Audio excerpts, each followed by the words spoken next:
राम अवतार वो जी अब आपका देखने का कितना समय बढ़ रहा है? 10 मिनट लगभग हो जा रहा है सर। 10 minute 10 minute. शुरुआत किए थे तो आपके आंख में क्या महसूस हो रहा था? दर्द हो रहा था। दर्द हो रहा था। दर्द? थोड़ा जोर से बोलिए। दर्द हो रहा था, कुछ चुभन महसूस हो रहा था। चुभन? जी, भारी आँख भारी भारी लगता था। अब धीरे धीरे बढ़ते बढ़ते 10 मिनट हो गया। जी पहले आप 1 मिनट भी नहीं रोक पा रहे थे। जी जी पहले दिन तो हमको बड़ा दुख हुआ कि 1 मिनट नहीं रुकेगा तो कैसे हो पाएगा। लेकिन धीरे धीरे अभ्यास बन धीरे धीरे अब 10 मिनट हो गया। जी मैंने एक बार 1 मिनट रोकने में काफ़ी समय लगता था। जी जी हाँ, बल्कि गिर जाती थी। 1 मिनट से फिर क्या मिनट हुआ था? 1 मिनट से फिर 1.5 मिनट हुआ था। 1.5 मिनट? 2 मिनट हुआ ऐसे। हाँ। बढ़ते बढ़ते इधर बैठो, इधर। 7 हो गया। नहीं, यहाँ नहीं, वहाँ बैठे आप, रहने दीजिए। तो धीरे धीरे अब 10 मिनट। जी तो पहले इस जो चुभन महसूस हो रही थी, जी दर्द महसूस हो रहा था, दबाव महसूस हो रहा था, जो कम हो गया। भारी भारीपन महसूस हो रहा था। जी अब धीरे धीरे देखिए बढ़ते बढ़ते उसी को बोलते हैं एक एक पैसे की कमाई। जी जी जैसे बाहर की कमाई जी 100 रुपया से लेके 1000 लाख करोड़ होता है, जी वैसे अब इसकी कमाई आपको महसूस हो रही होगी कि 10 मिनट तक अगर आप रोक ले रहे हैं अपने पलक को, अपने ही पलक को, आँख के पलक को 10 मिनट तक रोक ले रहे हैं, तो उसमें आपने एक एक मिनट का वो कमाई की कि नहीं आपने? अब देखिए धीरे धीरे जो करकन, दर्द, दबाव जो महसूस हो रहा था वो धीरे धीरे कम हो रहा है कि नहीं? एक्चुअल हो जा रहा है धीरे धीरे। वही अभ्यास करते करते अब जो चीज़ें पहले आप नहीं कर पा रहे थे वो चीज़ें अब बढ़ने लगी कि नहीं बढ़ने लगी? बढ़ने लगी ना? जी तो कितना अब जब पहले आनंद नहीं दे रहा था, पहले कष्ट दे रहा था। जी एक मिनट ही जो है बहुत दुखदायक होता था। आपके लिए कष्ट दे रहा था, जी ठीक है ना? लेकिन वही धीरे धीरे अभ्यास करते करते जी और वो आप 10 मिनट तक रोक ले रहे हैं, जी रोक ले रहे हैं ना? जी ऐसे ही जब हम घंटों रोक लेंगे जी लगातार, तब हमें जो महसूस होगा, जो महसूस किया जाता है उसको अब महसूस जो हो रहा है वो फिर 2 चीज़ें अलग अलग महसूस होने लगेंगी। जी महसूस करने वाला जैसे इसमें बहुत सारी चीज़ मैंने बताया था ना, तराटक मुद्रा भी लोग कर लेते हैं, मोहिनी मंत्र भी इससे सिद्ध कर लेते हैं। बात समझ रहे हैं? जी तो जो मोहिनी मंत्र है वह खराब चीज़ें हो जाएगी, तो सिद्धि, वो एक सिद्धि प्राप्त हो जाएगी। सिद्धि का मतलब ही होता है प्राप्त होना, यानी किसी को हम मोहित कर सकते हैं। अब मोहित करने के बाद आदमी अपने पीछे पीछे घुमाता है, जैसे बंदर घूमता है वो मरकट के पीछे पीछे, ऐसे ही आदमी भी जन्म आदमी के पीछे पीछे दौड़ता है। समझ रहे हैं नहीं? तो हम स्वतंत्र सत्ता हैं, प्रकृति और पुरुष दोनों अपने आप में स्वतंत्र सत्ता हैं, ठीक है? तो दोनों जब स्वतंत्र सत्ता है तो शरीर हमारी स्वतंत्र सत्ता में अपने आप चल रही है, चल रही है ना? और हम स्वतः जब स्थिर हैं इसी शरीर में, लेकिन शरीर को स्थिर करना चाहते हैं, तो कितनी बड़ी भूल है। और शरीर से संबंधित प्रकृति के अन्य चीज़ों को भी हम स्थिर करना चाहते हैं। भूल ही नहीं है, बहुत बड़ा दोष है।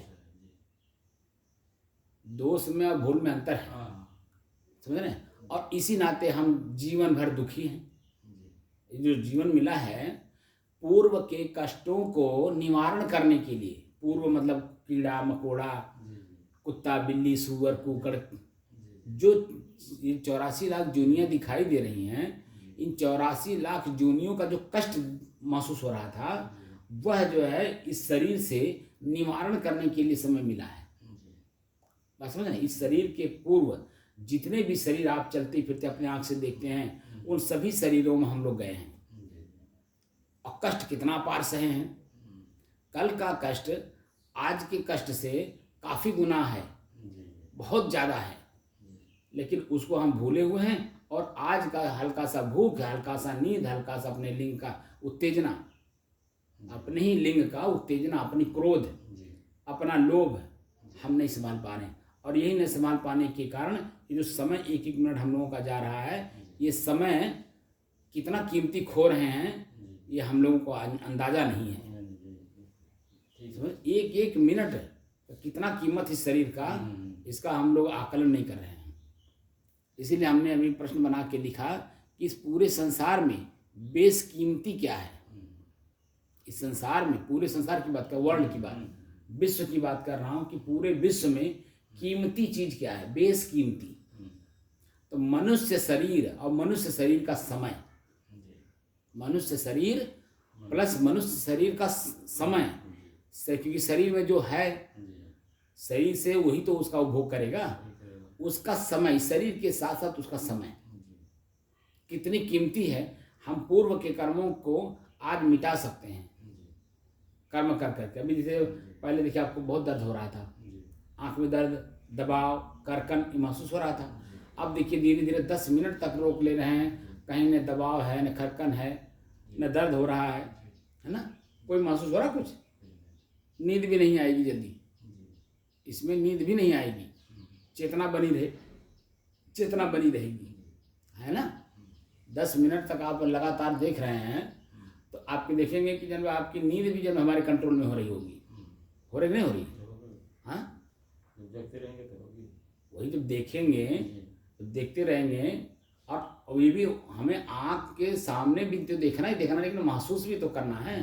तो हमारी वृत्तियाँ दो तरफ हो जा रही हैं, एक सामने आँख और महसूस होना, अंदर से महसूस होना और सामने, दो चीजें हो जा रही नहीं। तो दोनों चीजों को हमें केयर करना, लेकिन वो तीनों के मध्य में मैं हूँ। सामने दृश्य भी देख रहे हैं और महसूस भी कर रहे हैं, दो चीजें बाहर हो गई, लेकिन इन दोनों को कौन महसूस कर रहा है? मैं महसूस कर रहा हूँ। आखिर वही तो मैं हूँ। मैं कौन हूँ, ये जो प्रश्न का उत्तर ढूंढना है, पूरा विश्व घूम खोज रहा है कि मैं कौन हूँ। इन्हीं वृत्तियों में उलझ जा रहा है, आँख से दृश्य को देख के उलझ जा रहा है और जो महसूस हो रहा है उसमें उलझ जा रहा है। लेकिन देखने वाला और महसूस करने वाला जो तीसरा है, इस तक किसी का ध्यान नहीं जा रहा है। और वो हूँ वही मैं वही हूँ, ठीक है ना। ऐसे मैं हूँ को ही हम लोग पूरा वर्ल्ड खोज रहा है। ध्यान, साधना, भक्ति, भजन, ठीक है, ज्ञान, भक्ति, वैराग्य, श्रद्धा, भाव, प्रेम, तमाम दुनिया भर का उसमें शब्द लगा लगा जोड़ जोड़ के हम लोग खोज रहे हैं, लेकिन मिल नहीं रहा है। मिलेगा कैसे? जब तक बाहरी चीज़ों को हम रोकेंगे नहीं, बंद नहीं करेंगे, तब तक वो चीज़ें हम स्वयं जो हैं वो महसूस नहीं होगा। और देखिए बुराई, देखिए समाज में जो एक्चुअल जिसका महत्व है उसको लोगों ने बुराई में ले जाके खड़ा कर दिया। जैसे मैं माने अहंकार, अहंकार, अहंकार शब्द का अर्थ भी नहीं बताते हैं लोग और कहते हैं अहंकार हो गया इनकी, बड़ा अहंकार हो गया, यानी उसको बुराई की तरफ ले जाते हैं। अहंकार शब्द को अगर तोड़ा जाए, हो गया,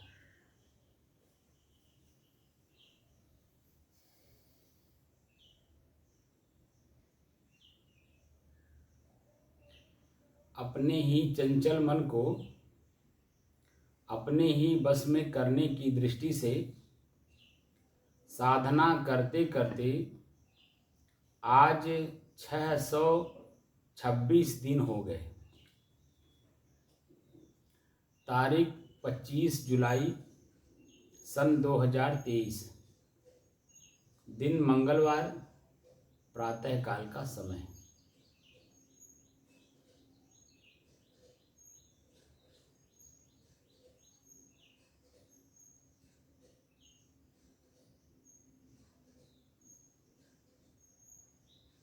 मैं क्या कह रहा था?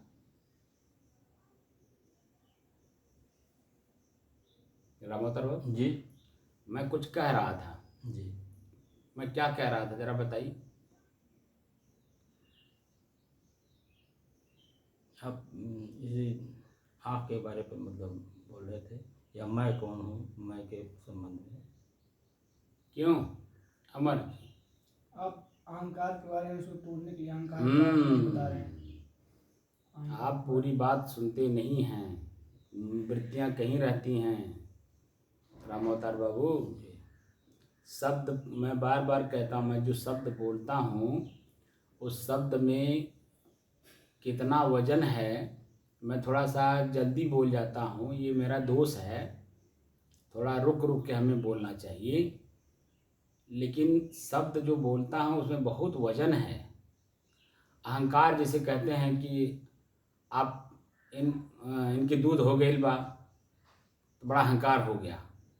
अहंकार का मतलब जानते भी हैं? अहंकार शब्द को तोड़िए, कितना महत्वपूर्ण कार्य शब्द है। अब महत्वपूर्ण शब्द को ले जा करके गोबर में मिला दिया है। अहंकार जो शब्द है वो अपने आप में इतना महत्वपूर्ण है, और उस महत्वपूर्ण शब्द को ले जा करके कचड़े में मिला दिया। गोबर तो गोबर है, मिट्टी में मिला दिया, धूल में मिला दिया महत्वपूर्ण शब्द को। अब अहंकार शब्द तोड़िए, अहम माने मैं होता है, कार माने कृति। तो जब आप अच्छा कार्य कर, दूध का मतलब क्या होता है? अच्छा कार्य। अच्छा, वो दूध जो है ऐसे ही नहीं मिल गया है, भैंस पालना होता है या गाय पालना होता है। पालने के बाद उसके लिए हम घर उसको अपने घर में उसको रस्सी में बांध लिए, ठीक, रस्सी में जब बांध लिए तो बांधने के बाद उसकी सारी जिम्मेदारी आपकी बढ़ी कि नहीं बढ़ी? उसका देख रेख करना, उसको नहलाना, खिलाना, हाँ, उसको हटाना, उसको चराना, उसके लिए घास लाना, उसके लिए भूसा लाना, उसके लिए चिंता करना। दिन भर जो है आपकी पूरी स्थिति उसी पशु के ही बारे में सोचना, बोलना, उठना, बैठना, सोना भी। आदमी सोता है तो उसी के भाव में सोता है, अरे भाई वो खाई कि नहीं खाई। कितना अच्छा कार्य करता है व्यक्ति, ठीक है, अपना पूरा जीवन उसी में समर्पित कर देता है। उसी गाय के पीछे, भैंस के पीछे अपना पूरा जीवन समर्पित कर देता है। अपने परिवार का भी देख रेख नहीं कर पाता, अपने शरीर का देख रेख नहीं कर पाता है, अपनी इच्छाएं बाहर की जो वो पूरा नहीं कर पाता है। कितना पूरा महत्वपूर्ण काम करता है वो। न लड़ाई करता है, न झगड़ा करता है, न ईर्ष्या करता है, न जलन करता है, न मारपीट करता है, न गाली गलौज करता है, ना वो लाठी डंडा चलाता है, ना गोली चलाता है। कि सारी बुराइयों से बचा हुआ है, सारी बुराइयों से। और वह एक बुराई खाली इतना कर रहा है कि गाय को पाल रहा है, उसका गोबर उठा रहा है, उसको छांटी चला रहा है, उसको खिला रहा है, उसके बारे में सोच रहा है, उसकी यही बुराई है। तो कौन मूर्ख कहेगा कि बुराई है? बता दीजिए जरा हमको। पूरे वर्ल्ड में कोई ऐसा मूर्ख बता दे कि गाय पालना, उसकी सेवा करना मूर्खता है। अब वो जब दूध गाय से निकाला और आपने मांगा फ्री में, दान का मतलब फ्री ही होता है, अंग्रेजी में फ्री कहते हैं ना। आप फ्री में लेना चाहते बिना उसका पारितोषिक दिए, तो दोषी तो स्वयं आप हो।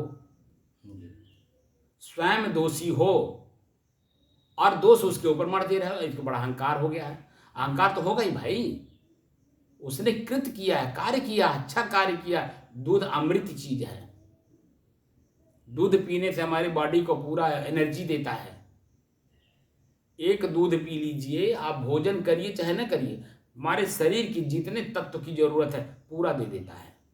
देता है कि नहीं देता है? ये अनुभव है ना, आपके घर में खुद भैंस है या गाय है, तो कितना परिश्रम करना होता है। आपके उस परिश्रम को एक शब्द में कह दिया अहंकार हो गया। तो अहंकार तो बात तो सही कह रहा है, अहंकार तो रहेगा ही, क्योंकि उसने किया है तो अहंकार होगा ही। भाई आप ही जैसे मैं ही हूँ, मैंने साधना किया है तो मुझे अहंकार नहीं है? बोलिए। 32 साल 1917 सितंबर सन 1990 से लेकर के मैं साधु जीवन में हूँ, और इसी के बारे में मैंने सोचा है रात दिन। वो जो हमारे गुरु जी ने सिखाया है, पढ़ाया है, जनाया है, कराया है, वो सारे कार्य हमने किए हैं, अनुभव किए हैं। ज्ञान तो ज्ञान मैंने किताबों से या सुन सुन के हमने को ज्ञान हुआ, क्योंकि वो ले जाते थे सत्संग में। अभिलाष साहब के यहाँ इलाहाबाद सत्संग होता था, वहाँ ले जाते थे।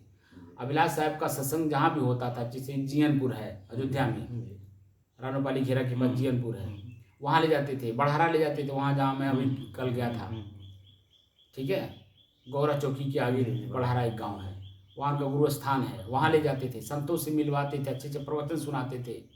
अपने खुद भी जो हमसे वो प्रवचन नहीं देते थे, लेकिन हमसे करवाते थे, अपने भी करते थे, साथ साथ हमसे करवाते थे। तो जो हमने प्राप्त किया है 32 साल में, अहंकार हमको नहीं होगा? बोलिए। और आज जो अहंकार हमको है उसमें किसी का कोई रोल हो बता दीजिए। कोई हम बुराई कर रहे हैं, वही अहंकार तो ही हम आपको दे रहे हैं। हमने जो अहंकार किया है, अहम माने मैं, कार्य जो किया हूँ वही कार्य तो आप लोगों को सिखा रहा हूँ, वही तो आप लोगों को जरूरत है। आप लोग मतलब पूरे वर्ल्ड जिसको भी मन की शांति चाहिए वो मैं अहंकार के साथ कह रहा हूँ, क्योंकि मैंने उस चीज़ को प्राप्त किया। और स्वयं अनुभव करिए, आप खुद अनुभव कर रहे होंगे, ये तो है नहीं। कितने मन के भ्रम दूर हुए, बहुत। और सारे भ्रम दूर होकर के तभी तो आप मस्ती रहते हैं। थोड़ी ही देर में जैसे ही बैठते हैं, श्वास देखना शुरू करते हैं, श्वास पे ही आप सवार हो जाते हैं। जैसे ही श्वास पे सवार आप होते हैं, पहले तो आप श्वास को देखते हैं और देखते देखते श्वास पे सवार हो जाते हैं, तो आपके शरीर की स्थिति कैसी रह जाती है, वो मस्ती रहती है।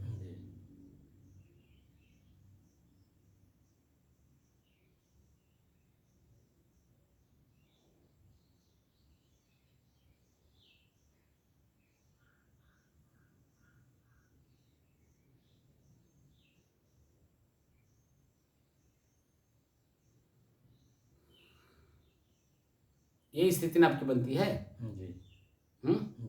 ये स्थिति कब बनती है? जब मन में कोई बात नहीं रहती है, चाहे अच्छा हो चाहे बुरा।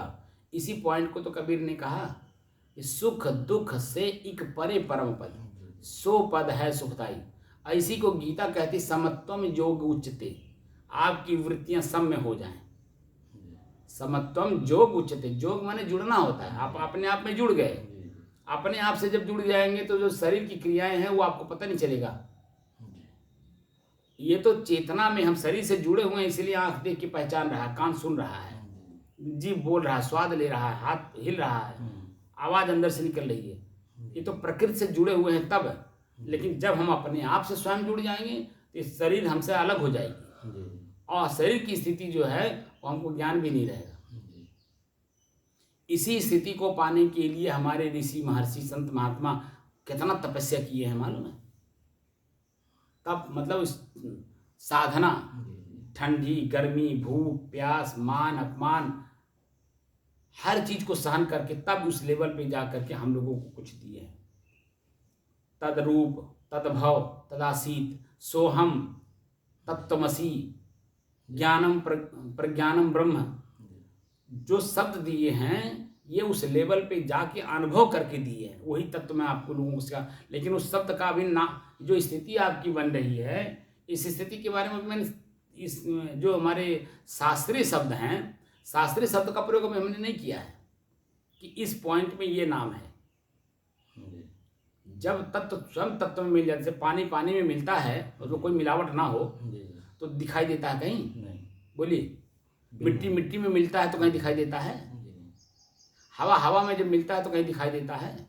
अग्नि अग्नि में कहीं मिलती है तो कहीं दिखाई देता है? उसमें कुछ मिलावट ना हो, वो अपने आप में देखेंगे कि मिल जाएगी तो दिखाई नहीं देता कि दोनों दो हैं।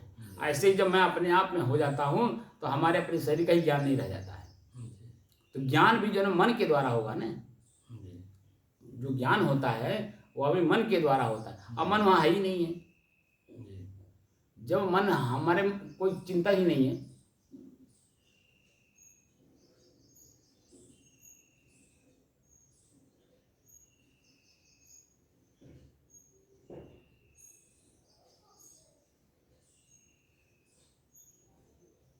ये जो स्थिति बन रही है, या मन जागृत है?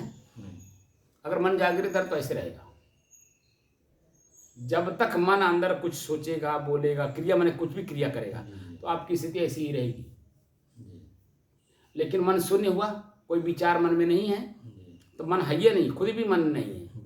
तो जब मन नहीं रहेगा तो ऐसी स्थिति कहाँ रह जाएगी?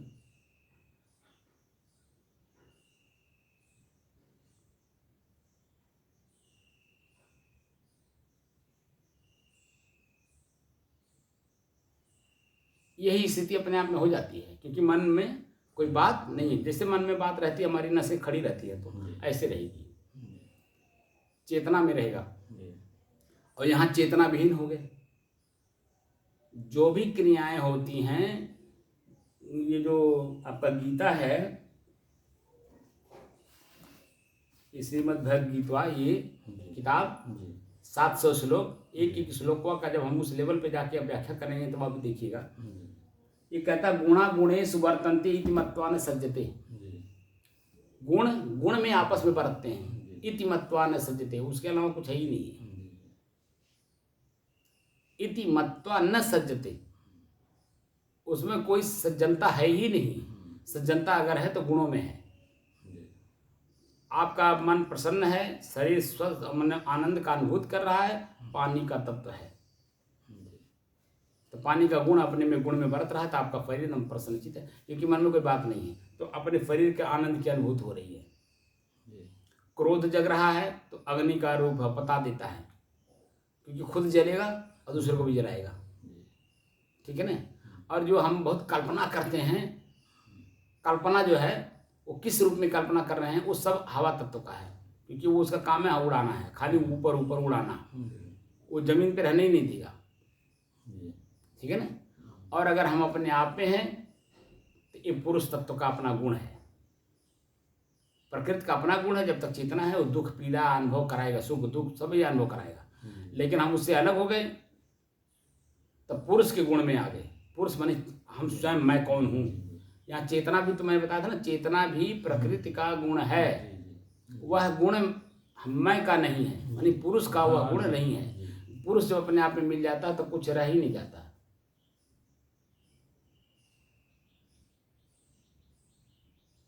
तो इसलिए जो आँख की जो इसका गलत उपयोग नहीं करना है, हमको खाली ये देखना है कि सामने दृश्य कैसा है। इसका अभ्यास अभी हम बैठ के करा रहे हैं ना, चल के भी कराएंगे हम।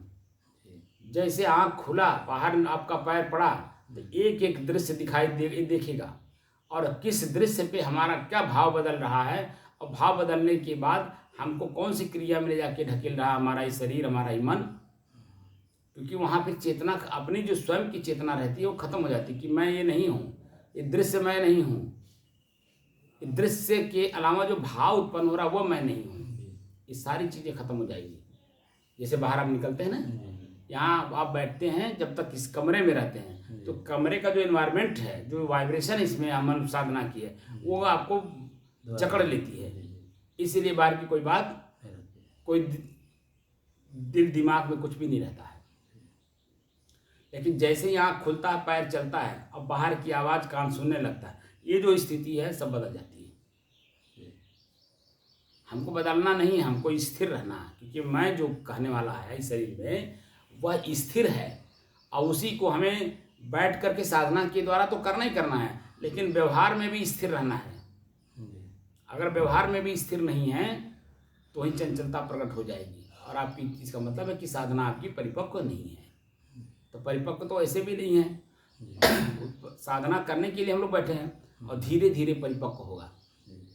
बात समझ रहे हैं? इसको बंद विवेक जी। अब अपने कल को जो प्रश्न करना है करिए। अब क्या आपका क्या उद्देश्य क्या है, टारगेट, लक्ष्य, यहाँ आने का क्या उद्देश्य है? क्योंकि बहुत दूर से आए हो, उधर मुँह करके, हाँ, बहुत दूर से आप आए हो, तो दूर से यहाँ जो कि हमारा आपका कभी कोई संबंध नहीं था, न मिलना न जुलना न बातचीत, लेकिन आपने YouTube पे हमारा जो वीडियो देखा, उस वीडियो को सुन करके जो आकर्षण आपके मन में आया है उसको पूरा करने के लिए आए हैं। तो मूल चीज़ हमको आप बताइए कि आपका टारगेट क्या है, आपका लक्ष्य क्या है?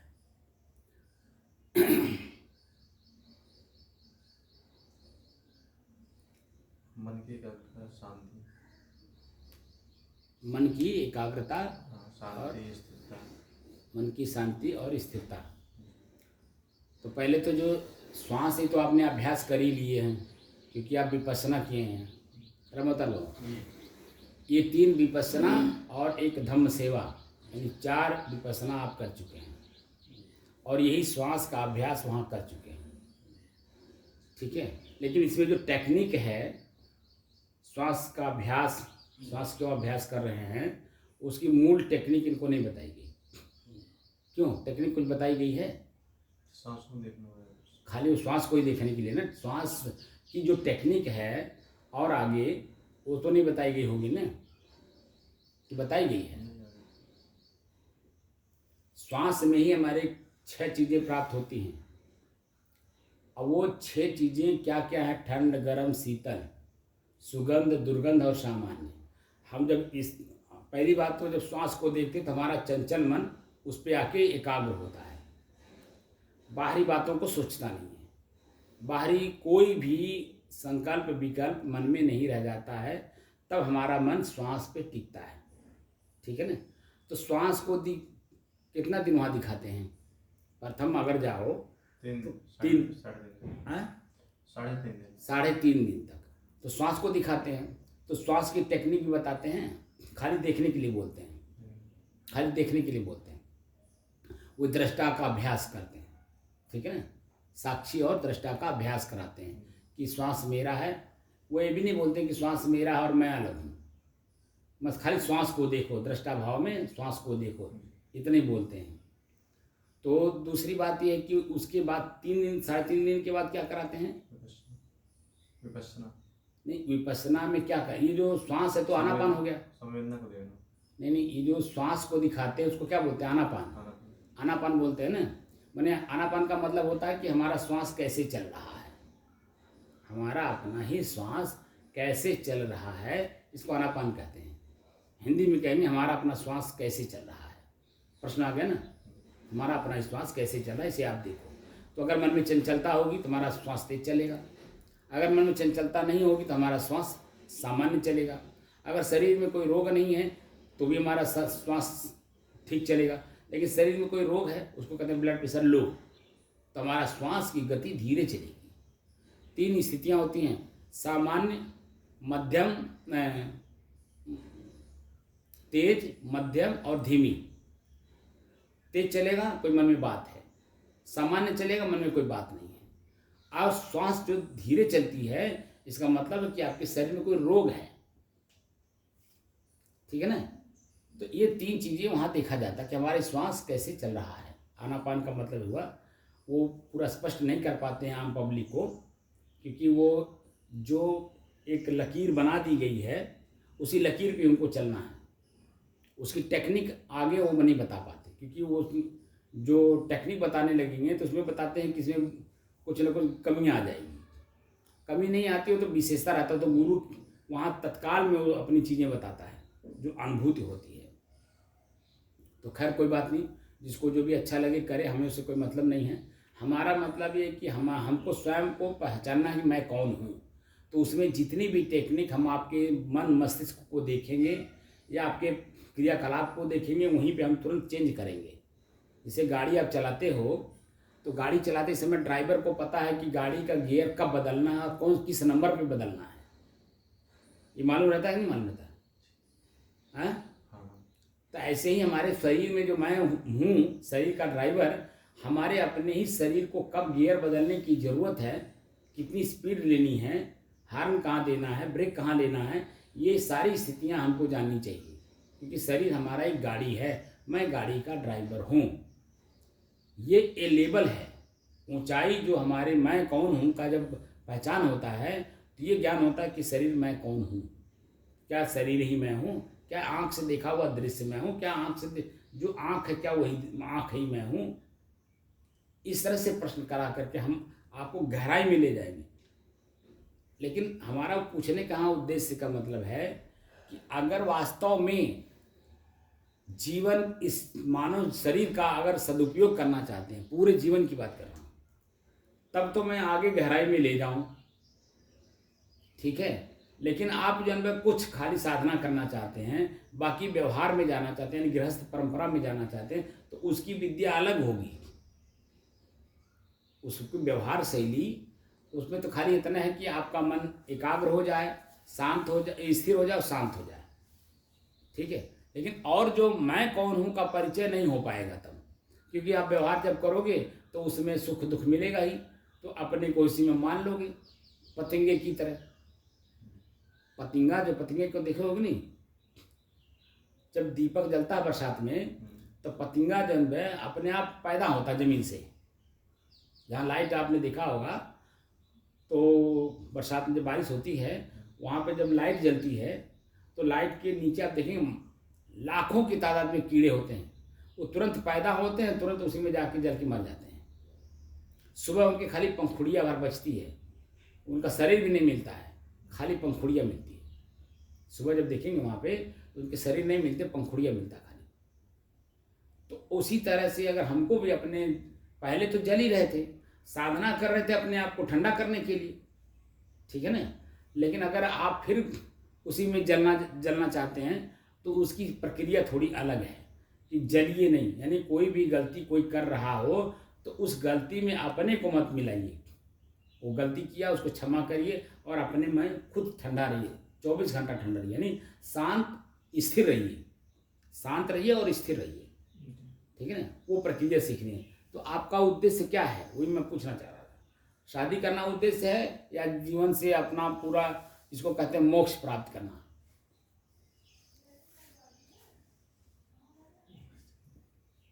नहीं, स्पष्ट बताइए, हंसिए नहीं। इसका मतलब है कि आप अभी गृहस्थी में जाना चाहते हैं, इंद्रियों का भोग भोगना चाहते हैं। जैसे ये आँख है, आँख कोई भी चीज़ प्रथम बार जब देखता है तो उसी के पीछे आकर्षित हो जाता है, लेकिन जब वो बार बार देखा जाता है तो उसका आकर्षण खत्म हो जाता है।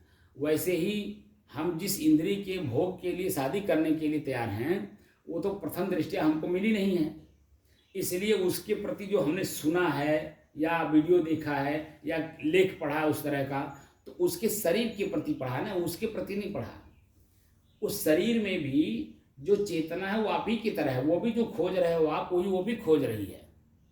उस शरीर, जो स्त्री है, स्त्री के शरीर में जो चेतना है वही तो आप भी हैं, और जो आप हैं वही वो है। तो आप भी सुख खोज रहे हो अपनी इंद्रिय का, वह भी अपनी इंद्रिय का सुख खोज रही है। लेकिन आप पूरे वर्ल्ड में किसी वृद्ध से वृद्ध लोगों से जाके पूछ लीजिए, क्या अपने इंद्रिय का सुख आपको प्राप्त हुआ? प्राप्त होने का मतलब है कि दोबारा करने की इच्छा न रह जाए। प्राप्त होने का मतलब ये होता है कि दोबारा उसकी इच्छा न हो। पूरे वर्ल्ड में जरा किसी से पूछ लीजिएगा, जब आपके पास समय मिले, बूढ़े बुजुर्गों से, किसी से भी, कि उसके प्रति आकर्षण खत्म हो गया कि अभी है, तो यही उत्तर मिलेगा कि बिल्कुल नहीं खत्म हुआ। और जब खत्म नहीं हुआ, भोग लिए, इसका मतलब उसको मजबूत करिए। जैसे उदाहरण ले लीजिए, आपने किसी के बारे में सोचा कि इनका नुकसान करना है, खाली सोच लिया, तो खाली मानसिक पाप होता है, उसमें कोई आपका हाथ नहीं पकड़ेगा, आपको जेल नहीं करेगा, क्योंकि वो आप क्या सोच रहे हैं कोई नहीं जान पाता है। जैसे मैं ही क्या सोचता हूँ, मेरे बारे में, मेरे चिंतन को कोई नहीं जान पाता है, ऐसे सभी लोगों का है। लेकिन मैंने मुंह से बोल दिया तो हमारे जो मन में था वो पानी में आ गई, यानी बोली में आ गई, तो बोली से पता चल गया कि ये क्या सोच रहे हैं। तो आपने मान लीजिए किसी का नुकसान करना मन में सोचा पहले, लेकिन किसी से कहा नहीं, ठीक, तो उसमें आपको सामाजिक बुराई नहीं आएगी, यानी कोई आपका हाथ पकड़ेगा नहीं, जेल नहीं करेगा, पुलिस वगैरह आपको नहीं पकड़ेगी।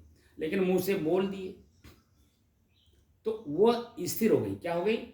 जैसे 3 तरह के लकीर खींचे जाते हैं। एक पानी में लकीर खींचा जाता है तो दिखाइए नहीं देता है, उधर खींचते जाइए, पता नहीं चलता है कि लकीर भी आप खींच रहे हैं। लेकिन धूल में आप जब लकीर खींचते हैं तो मालूम पड़ता है, लेकिन जब पत्थर में लकीर खींच देंगे तो सदैव के लिए हो जाता है। जैसे धूल वाला जो लकीर है वो थोड़ी देर में मिट भी जाता है, हवा चलती है तो वो दूसरा जो कण है धूल का वो उसी के ऊपर जाके छा जाता है, इसलिए वो समाप्त हो जाता है। लेकिन जो पत्थर पे लकीर खींच दिया जाता है वो अमिट हो जाता है। जब तक स्वयं घिस करके उसे न मिटाइए तब तक वो मिटता नहीं है, वो सदैव वैसे पड़ा ही रहेगा। ऐसे ही जो हमारा सोच है वो पानी पर का लकीर है, लेकिन बोल दिया तो वो धूल पर का लकीर हो गया, ठीक है, क्योंकि आपने किया नहीं इसलिए समाज आपको पकड़ नहीं सकता। लेकिन जब आप कर देंगे तो पत्थर पे लकीर हो गई, वो अमिट हो गई, वो मिट नहीं सकता। इसीलिए अभी आप लोग बचे हो, इसलिए मैं प्रश्न पूछ रहा हूँ कि अभी आप उस भोग से, जो लड्डू खाने की बात आप सोच रहे हो, मन में कल्पना कर रहे हो, उससे बचे हुए हो। तो वो खाली मन में था और मुंह में है, ठीक। लेकिन जब आप उसका भोग लोगे तो ये जो कुत्ता, बिल्ली, सूअर, कुकर, घोड़ा, गधा जो सड़क पे करते हैं, आप उनको देखे होंगे, और वही कर्म हम लोग कमरे के अंदर में कर रहे हैं, चाहे कितना बड़ा हो जाए। भौतिक दृष्टि से हम कुछ भी बड़े हो जाएं, लेकिन कर्म तो वही कर रहे हैं, और वही कर्म हमारा अमिट हो जाएगा तो 84 लाख योनियों में कष्ट देना शुरू कर देगा। आज ही उससे कष्ट मिलता है तो कल की तो बात ही छोड़िए, ठीक है ना। तो अगर गृहस्थी में जाना चाहते हैं तो 3 चीज़ों का हमेशा ध्यान रखिए, और जो मैं बताऊं उसी पे आप काम करिए। और अगर मोक्ष प्राप्त करना चाहते हैं, सदैव के लिए शरीर से ही मुक्त होना चाहते हैं, तो उसकी प्रक्रिया अलग होगी, ठीक है ना। तो आपका क्या उद्देश्य है?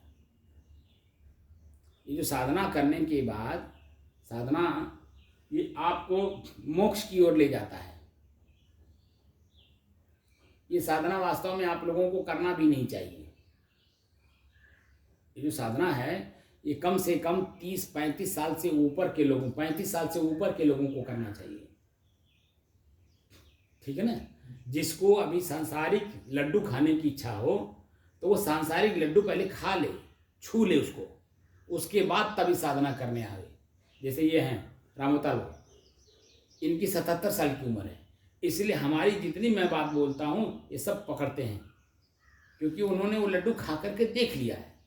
अब उस लड्डू से इनको बैराग हो गया है। बैराग मतलब समाज में रहना है, शरीर में रहना है, लेकिन आसक्त होकर के नहीं रहना है। जब आसक्ति नहीं होगी तो गोली, भाला, फरसा, डंडा नहीं चलेगा।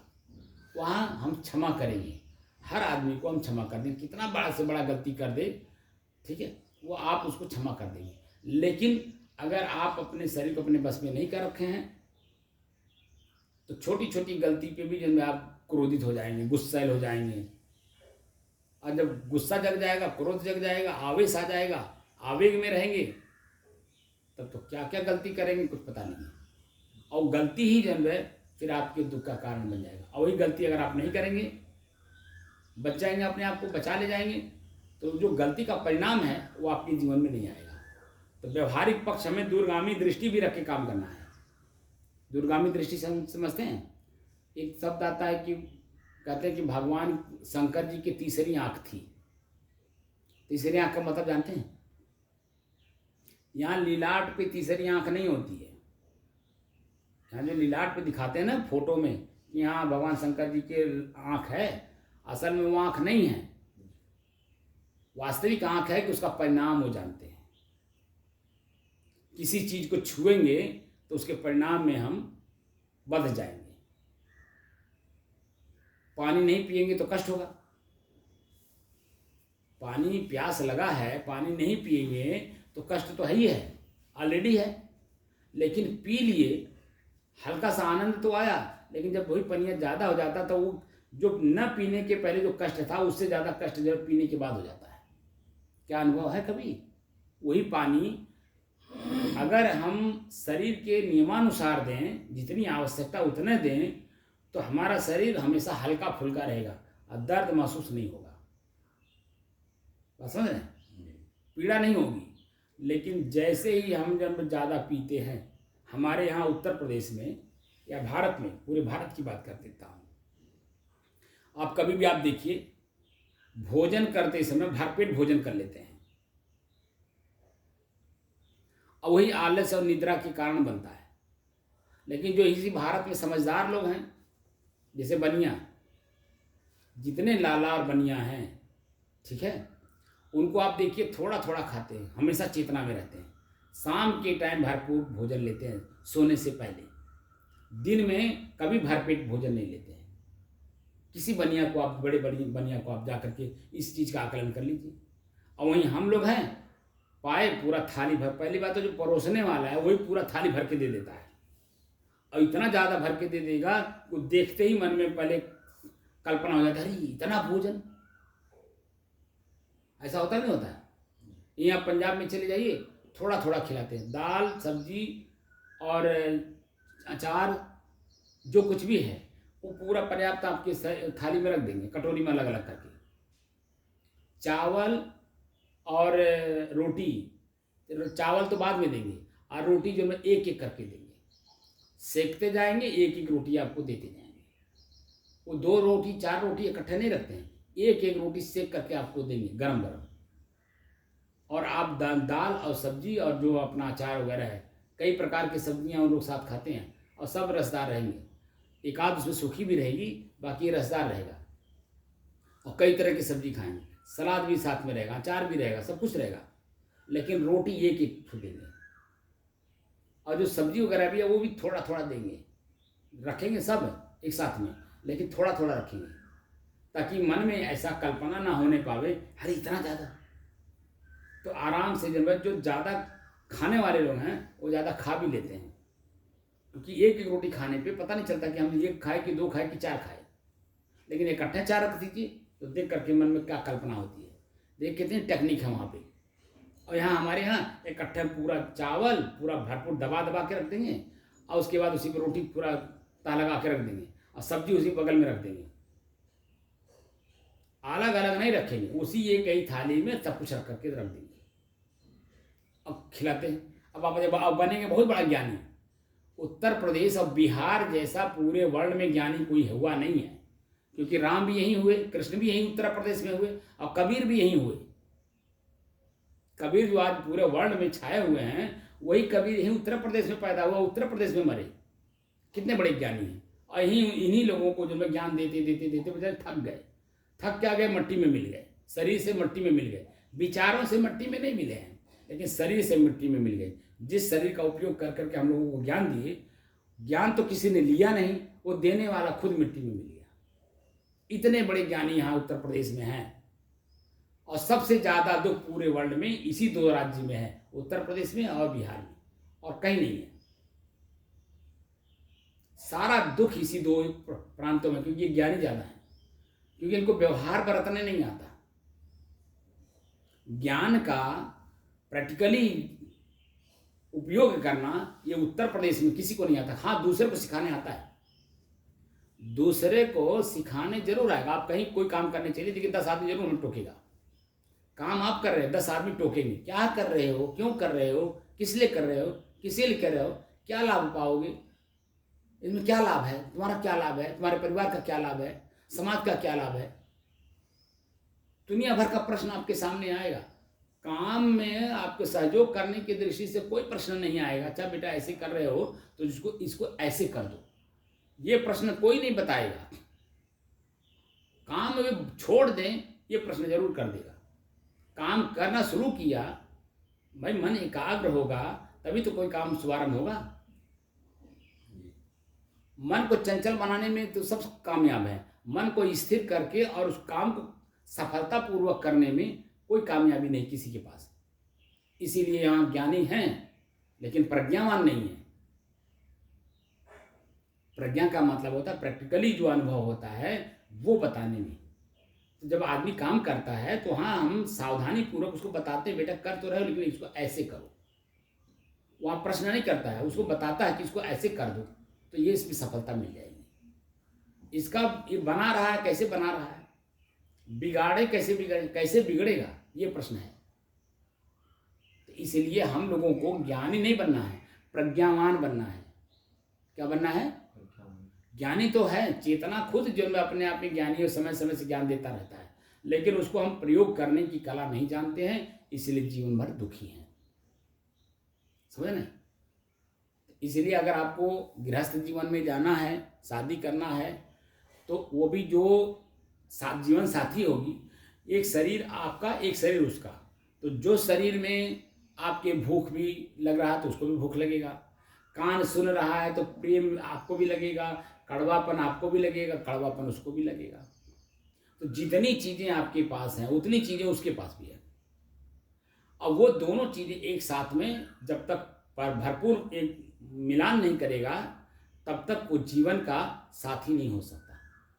और बीच बीच में ऐसे ऐसे शब्दों का प्रयोग वो भी करेगी और आप भी करोगे कि जीवन कड़वा से भर जाएगा।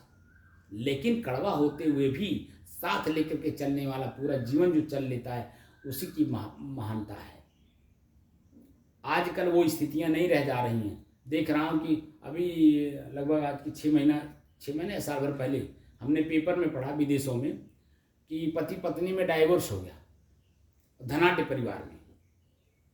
और कारण क्या था? जो टेबल था भोजन का, उस टेबल में सेब नहीं था। डाइनिंग रूम में जो टेबल है हमारा भोजन का, उस भोजन पे सारे पदार्थ तो हैं, पदार्थ मतलब सारे भोजन तैयार हैं, लेकिन एक फल सेब उसके वहाँ टेबल पे नहीं है। वो फल की वजह से डाइवोर्स अपने पति को दे रही, बताइए, एक सेब नहीं है।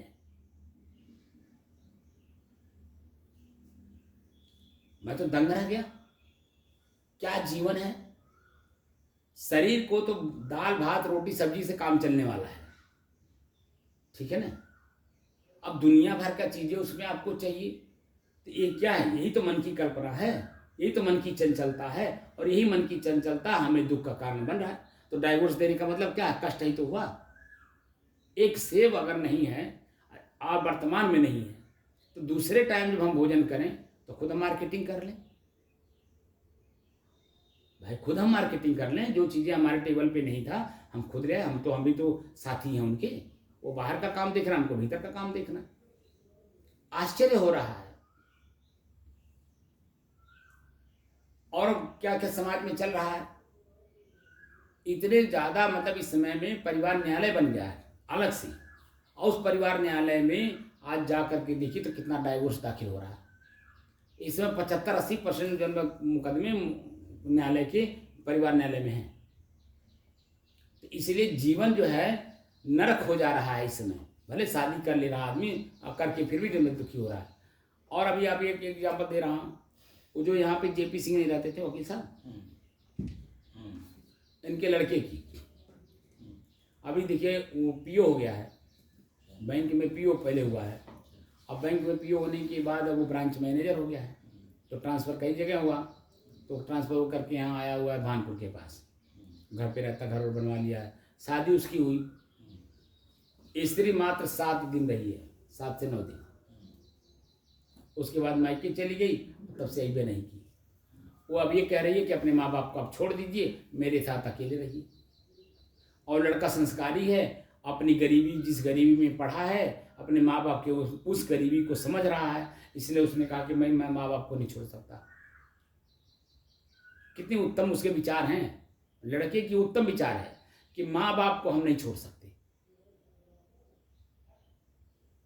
और वो लड़की कह रही बिना माँ बाप को छोड़े हम आपके साथ नहीं रह सकते। अब आप बता दीजिए, तो आपके पास भी तो पिता तो नहीं, पिता है कि नहीं, पिता नहीं, माँ तो है।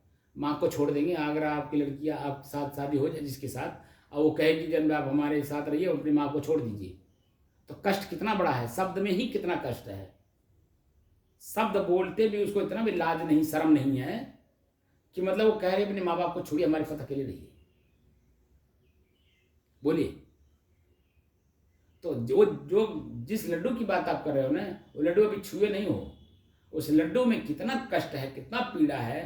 ये जो ध्यान साधना है ना, अभी जब तक शादी नहीं हो तब तक आप कुछ भी कर लीजिए, क्योंकि माता आपको छूट दे रखी है, क्योंकि आप ही बड़े बेटे हो, घर गृहस्थी सब आप ही को चलाना है। भाई है तो छोटा है, वो भी जो आपसे छोटा ही है। ये लोग 3 परिवार हैं, माँ है, 2 भाई हैं, और ये साधना कर रहे हैं। मैंने इनको जब आने के लिए बोले तो मैंने कहा था कि मैंने आपका आय का स्रोत क्या है, तो आय का स्रोत कहे कि हम खुद जब ड्राइविंग करते हैं तब जा करके हमारे परिवार चलता। तो हमने कहा माता जी का पहले पूरा व्यवस्था, जितने दिन यहाँ रहना उतने दिन का पूरा व्यवस्था करके तब यहाँ आइएगा, क्योंकि उनका चिंता नहीं रहना चाहिए, क्योंकि माँ है। अभी क्या करके आया मैं तो अभी जान भी नहीं पाया, और कितने दिन के लिए आया ये भी नहीं मुझे मालूम। और ये साधना सीख रहे हैं। जिस समय में, जिस परिवार में जिस लड्डू को खाने के लिए आप चाह रहे हो, उसके लिए भरपूर कमाई आज आपके पास समय है कमाने के लिए। एक एक मिनट किसी के भी पीछे घूमने से अच्छा है अपनी कमाई करो।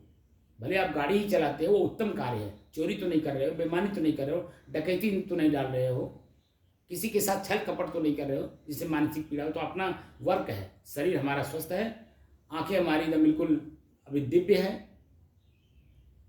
चेतना हमारी है। गाड़ी किसी की मिल गई, हमने चला ली, 4 पैसा कमा लिया। अभी आपका जो समय है ये ध्यान साधना का नहीं है। वास्तव में जिस क्षेत्र में आप जाना चाहते हैं उस क्षेत्र को मजबूत करने के लिए समय मिला हुआ आपको। तो उस क्षेत्र में जाने के लिए मजबूती आपकी क्या है, आपका रुपया कमाना। हाँ, उसमें बेईमानी ना हो, वो एकाग्रता है, उसमें स्थिरता भी दिखाई दे रहा है, आप लगातार गाड़ी चलाते हैं, उसमें भी एकाग्रता, स्थिरता और शांति दिखाई दे रहा है। माँ के साथ आप रह रहे हो, माँ का सेवा कर रहे हो, उसमें भी आपको एकाग्रता, स्थिरता और शांति दिखाई दे रहा है। आप माँ की सेवा ना करते, गाड़ी चलाते तो एक्सीडेंट करा देते, तभी चंचलता दिखाई देता। किसी को पीड़ा, हमारे काम में किसी को पीड़ा मिल जाना, ये चंचलता दिखाई देता है।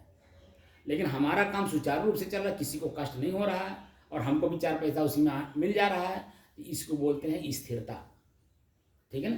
तो हमारा शरीर और मैं 2 हैं, तो शरीर को चलाने के लिए शरीर से ही परिश्रम करना होगा। श्रम कहते हैं कार्य को, विशेषण लगा दिया, विशेष काम को करके 4 पैसा कमाना, जिसमें हमारा मन स्थिर हो, कोई चंचलता ना हो। जैसे आप यहाँ आए हो तो आपके मन में चंचलता नहीं है कि हम वहाँ किसी का कर्जा ले रखे हैं, या किसी को मार दिए हैं, या गाली दे दिए हैं, किसी का चोरी कर ली है, या डकैती डाल के आए हैं, तो बार बार आपकी चित्तवृत्तियाँ बार बार उसमें घूमती। तो ये ध्यान साधना क्या करते, खाली समय यहाँ गुजारते।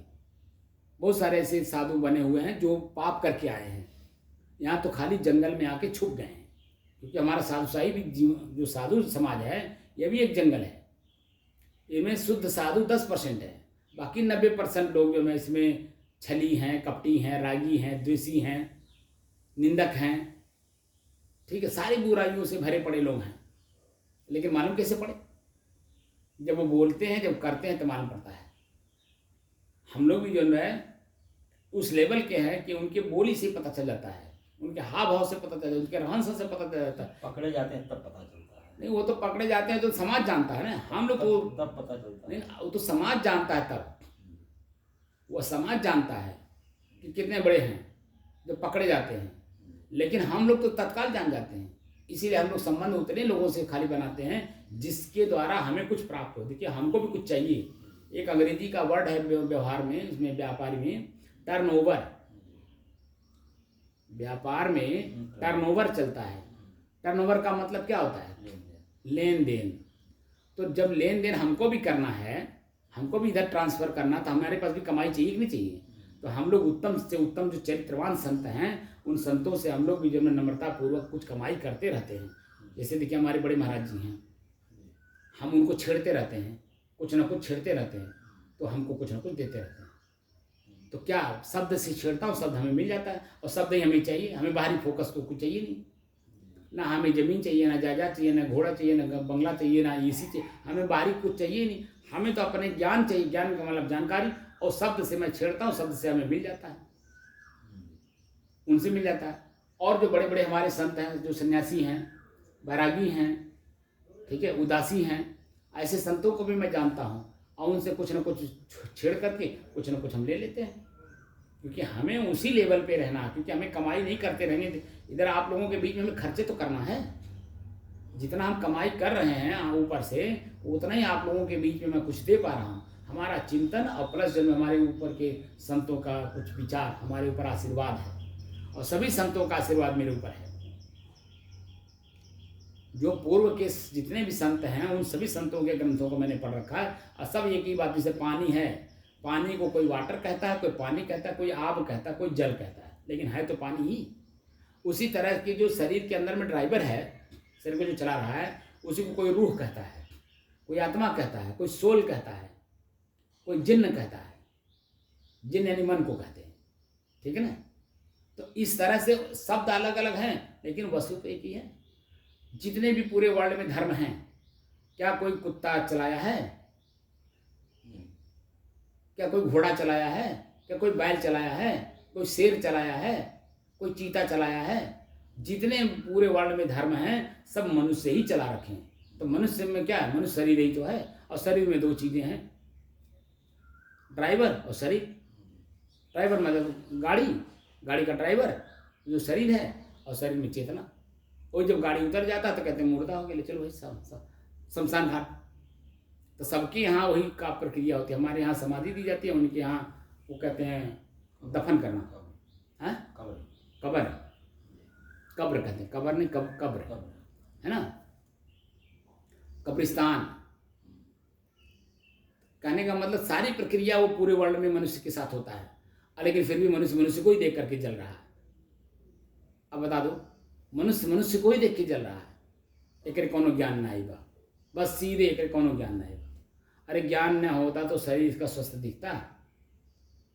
आप बताइए। ये पार्टी वाले हैं वो तो राजनीति में मत जाइए, तो मैं राजनीति की चर्चा नहीं करना, बिल्कुल नहीं, एक शब्द भी उसका प्रयोग नहीं करना। पार्टी हो चाहे कुछ भी, हमें उसका क्या मतलब है। हम तो मनुष्य की बात, वो पार्टी में भी तो मनुष्य हैं। वही तो मनुष्य भी तो है। तो मनुष्य वो तो मतलब अपने नेतागिरी को चमकाने के लिए अगर दूसरे को नहीं बोलेंगे तो दूसरा में वोट कैसे देगा? वो तो मोटिवेशन के लिए है। लेकिन यहाँ कौन सा मोटिवेशन है? अरे भाई, जो सम्मान आपको मिलना चाहिए, आप बुजुर्ग हैं, आपको सम्मान मिलना चाहिए, तो उम्र के हिसाब से, ज्ञान के हिसाब से, चरित्र के हिसाब से आपको सम्मान मिलेगा। उम्र, ज्ञान, चरित्र यानी आचरण के हिसाब से आपको आपका सम्मान मिलेगा। अगर उम्र तो है, चरित्र नहीं है, ज्ञान तो है, खाना तो ज्ञान है ही है। क्या खाना है? नहीं ज्ञान है। मुर्गा खाएंगे, बकरा खाएंगे, अंडा खाएंगे, मछली खाएंगे, जो कि बिना पीड़ा का वो मिलेगा नहीं। तो पीड़ा में हिंसा, ज्ञान तो है, सबको है, कहाँ किसको नहीं है। लेकिन चरित्र में क्या है? हमको कष्ट हो रहा है, कहीं कोई हमको जरा सा कांटा गड़ता है और पूरे शरीर में दर्द होता है, हम उछल कूद के नहीं चल सकते। तो मछली को मार रहे हैं, क्या उसको कष्ट नहीं हो रहा होगा? हमको हमारे परिवार से कोई निकाल दे, हमको कष्ट नहीं होगा? तो मछली को उसके परिवार से निकालना, उसको कष्ट नहीं होगा? पानी उसका परिवार है ना, पानी में उसका परिवार रहता है, पानी में उसका जीवन है। पानी में से बाहर निकाल दिया तो मर जाएगी, छटपटाती है, उसको उसकी छटपटाहट, वो चिल्लाती है, उसका आवाज़ कोई सुनता है? क्योंकि मन चंचल है, बाहर है, वो भीतर है ही नहीं, अपने आप में है ही नहीं, इसलिए उसका पीड़ा नहीं दिखाई देता है। बकरा जब काटते हो छटपटाता है, क्या उसकी छटपटाहट को आपने अनुभव किया?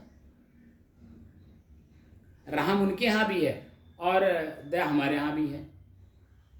हमारे यहाँ भी दया होते हुए भी जन्म, पहले जन्म में आपने देखा होगा कि देवी देवताओं को जन्म पशु चढ़ते थे, पशु बलि होता था, यहाँ तक कि नर बलि भी चढ़ाते थे। था कि नहीं था? इसलिए अश्वमेध यज्ञ के नाम से रखते हैं, अश्वमेध यज्ञ के नाम से। अश्व माने घोड़ा, वो तो आखिर वो भी तो जीव ही है। हाँ? सबसे बड़ा मतलब नहीं, अश्वमेध के अलावा नर बलि भी था, वो सबसे बड़ा था। नर बलि था कि नहीं था? शुद्ध सुडेल 16 साल से 25 साल के बीच का लड़का, नौजवान, शरीर में कहीं उसके कोई त्रुटि ना हो, दाग ना हो, वो सब पूरा पढ़ने के बाद सुंदर सुशोभित, माने हर तरह से जब संपन्न हो, उसका बलि चढ़ाया जाता था देवताओं को। इतना हिंसा था। दया हमारे यहाँ है, वेद से लेके और अब तक, थोड़ा इधर ले, वेद से लेके अब तक, ठीक है ना, सब जगह में दया शब्द लिखा हुआ है। लेकिन वही वेद पढ़ पढ़ करके जब नर बलि भी, पशु बलि भी, अश्वमेध यज्ञ भी सारे काम कराएं, जो कि ये सब चीज़ें हिंसा के रूप में आता है। और इसीलिए हमारे महात्मा लोग अहिंसा व्रत का पालन करने के लिए कहते हैं। इसी जो आपके ये जो पातंजल योग दर्शन है, इसी में अहिंसा व्रत का पालन करने के लिए शब्द लिखा हुआ है, सूत्र है। अहिंसा व्रत का जो पालन करता है उसके बारे में क्या कहते हैं? अहिंसा नहीं, अहिंसा परमो धर्म है तो ही है।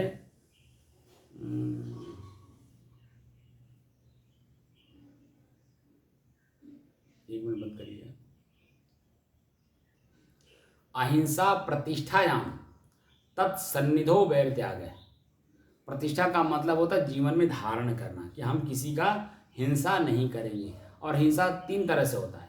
मन से सोचना भी हिंसा होता है कि किसी का नुकसान करना है, वो हिंसा है। मुंह से बोलना भी, वो भी हिंसा है। और कर देना तो हिंसा है ही, ठीक है ना।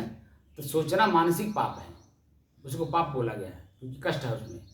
जहाँ कष्ट हो, किसी भी प्रकार से कष्ट हो, चाहे हमको हो चाहे किसी को भी हो, वो पाप कहा जाता है। और स्वयं मैं प्रसन्न हूँ और दूसरे को प्रसन्नता लुटाऊं, उसी को पुण्य कहा जाता है। हमारी स्वयं की प्रसन्नता ही पुण्य है और हमारे स्वयं का कष्ट ही वो पाप है। पाप कहीं अलग कोई बहुत बड़ी चीज़ नहीं है। हमारे मन की जो स्वर्ग और नरक है वही पाप और पुण्य है। स्वर्ग है तो पुण्य है, और पाप है तो नरक है। यानी न अर्क इति नरक, मन प्रसन्न नहीं है, खिन्न है तो नरक है, मन प्रसन्न है तो स्वर्ग है। यही हमारे शरीर का जो न पूरा व्याख्या हर शास्त्र किया हुआ है। अपने शरीर को ही पढ़ना है और शरीर को पढ़ने के लिए ही जो है ये साधना की जा रही है कि दो चीज़ें हैं, दोनों अलग अलग हैं। तो जो मैं हूँ वो शून्य हूँ, लेकिन जो प्रकृति है उसमें क्षण क्षण बदलाव है, इसलिए क्षण क्षण ज्ञान मिलता है। हम लोग एक जगह स्थिर हो जाते हैं, वही दोष है। ठीक है ना। तो अब कुछ करना नहीं है, बैठिए। लेकिन ये है कि इसको बंद कर दिया। वो तो विद्यार्थी है, वो पढ़ने की दृष्टि से आया, आप साधना की दृष्टि से आए हो, इसलिए उसके किसी भी क्रियाकलाप में, उसकी इशारा में, किसी में भी आपको बिल्कुल मिलना नहीं है। इस बात को ध्यान रखिए, क्योंकि इसलिए मैंने दोनों को दूर दूर कमरे दे रखा है। एक ही कमरे में मैं दे सकता था, क्योंकि सबके लक्ष्य अलग अलग हैं। और यहाँ भी हम लोगों जैसे ये इसमें परिपक्व हो रहे हैं, परिपक्व हैं नहीं, हो रहे हैं। क्योंकि 627 जो 26 दिन हुआ वो लगातार आप ठंडी गर्मी बरसात सुबह शाम हर समय में आप आकर के, क्योंकि लगन है, जिसके अंदर में लगन होती है उसी के अंदर में श्रद्धा होता है, और जिसमें श्रद्धा होती है उसी में लगन भी होता है, क्योंकि हमें प्राप्त करना है। इसीलिए प्राप्त कर काफ़ी आगे बढ़ चुके हैं। और आपको खाली अभी वहाँ विपස්සना खाली किए हो, खाली श्वास को दिखाया, वेदना संवेदना दिखाया, उसकी टेक्निक नहीं बताई। मैं कौन हूँ, शरीर क्या है, उसके बारे में कोई जानकारी नहीं दिया।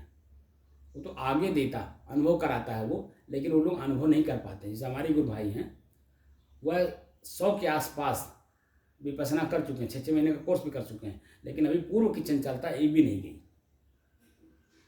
जब तक पूर्व की चंचलता ना जाए, साधना का क्या मतलब है? कुछ तो परिवर्तन दिखना चाहिए कि नहीं दिखना चाहिए? साधना का मतलब ही होता है कि हमारी इंद्रियां, हमारा शरीर हमारे बस में हो।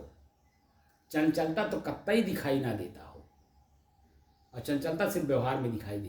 क्योंकि हमें भाई शरीर है तो कभी नींद भी आएगा, सोना भी पड़ेगा, कभी कान में कोई शब्द बोल दिया तो उसका प्रतिक्रिया भी देना होगा, भूख लगेगा तो स्वाद भी लेके भोजन भी करना होगा, पैर से चलना भी पड़ेगा, और एक स्थान का महंत हो तो उसका देखरेख भी करना होगा। तो व्यवहारिक प्रक्रिया में चंचलता, तो चंचलता इसलिए कि उसमें सुधार लाने के लिए, न कि नुकसान करने के लिए। तो वो हमारी स्थिरता वहाँ दिखाई देता है। अगर हम स्थिर हैं तो वो आराम से काम होता चला जाएगा, लेकिन हम चंचल हैं तो बना हुआ काम बिगाड़ लेंगे।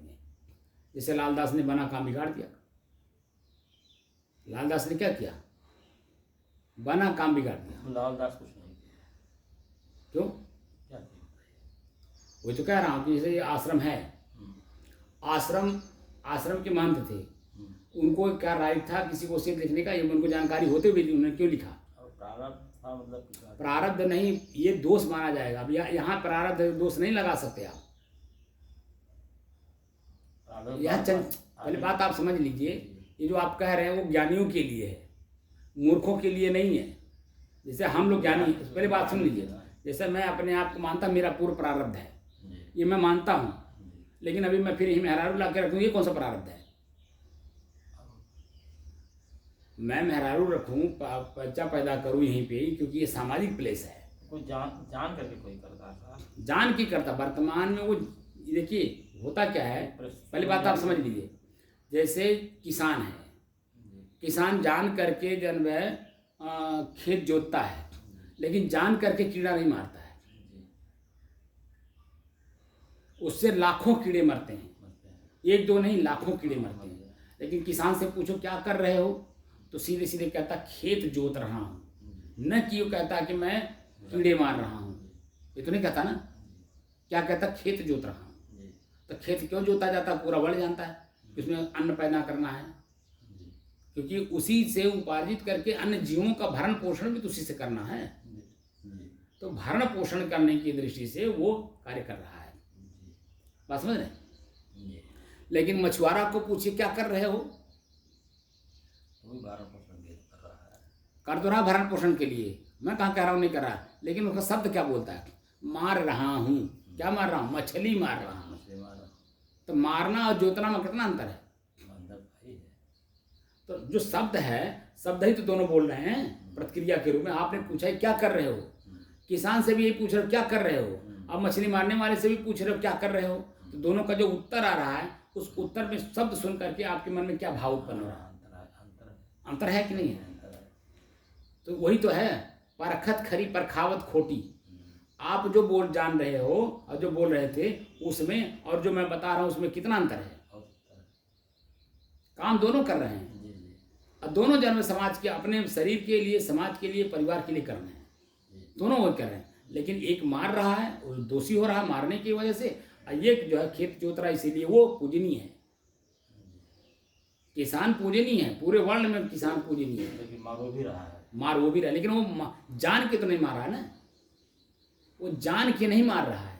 अब क्यों नहीं जान के मार रहे साहब? बोलते हैं उसमें कीड़ा बात आप समझिए, उसका उद्देश्य मारना नहीं है ना, हाँ मारना नहीं, जोतना उसका उद्देश्य खेत को खेत बनाना है। तो बीच में अड़चन आएगी तो अपने आप वो ध्वस्त होगा। जिसे हम लोग साधना करने बैठे हैं, मैं कौन हूँ को जानने के लिए, ठीक है। तो इसी शरीर में जो हमारे कीटाणु, हमारे शरीर में भी तो कीटाणु हैं, जो भूख लगता क्या है, कीटाणु तो ही हैं। तो हम अपने भूख को मार रहे हैं कि नहीं मार रहे हैं? किस लिए? क्योंकि मैं कौन हूँ को पहचानने के लिए। तो बीच में जो रोड़े आएगा वो अपने आप उड़ेंगे, आपको उड़ाना नहीं पड़ता है। यानी कि उसको नज़रअंदाज करना होता है, क्योंकि मेरा लक्ष्य कुछ और है। तो लक्ष्य जब तक नहीं मिलता तब तक चलना होता। तो उसमें गर्म हवा भी आएगा, ठंडा हवा भी आएगा, शीतल भी आएगा, दुर्गंध भी आएगा, सुगंध भी आएगा, सामान्य भी होगा। लेकिन क्या वो जो बीच में मिल रहे हैं, क्या वही मेरा उद्देश्य है? वहीं अटक जाएं, वहीं रुक जाएं? क्योंकि मेरा उद्देश्य वही पूरा नहीं हुआ है, इसलिए रुकना नहीं होता, चलना होता जब तक हमारा उद्देश्य पूरा ना हो जाए। तो बीच में अच्छाई बुराई, सुख दुख, दिन रात, सुबह शाम तो होगा ही, मिलेगा ही। दोपहर मिलेगा ही, दोपहर में चिलचिलाती धूप मिलेगी ही, गर्मी होगी ही, शरीर में कष्ट होगा ही, सब कुछ मिलता है। लेकिन क्या हम रुक जाते हैं, वहीं खत्म हो जाते हैं? रुक जाने का मतलब खत्म हो जाना। क्योंकि जीवन है, जीवन जब तक हमारा रहेगा तब तक हमें सब कुछ प्राप्त होगा। लेकिन हमारा उद्देश्य क्या है? इस शरीर को प्राप्त करने का मुख्य उद्देश्य क्या है? मोक्ष की प्राप्ति। मोक्ष का मतलब क्या? दुख को सदैव के लिए खत्म कर देना। क्योंकि हम अपने शरीर को जब पढ़ते हैं तो अन्य शरीर को भी पढ़ते हैं, कीड़ा है, पड़ोही में है, कितना कष्ट सह रहा है, लेकिन उसी को आनंद मान रहा है।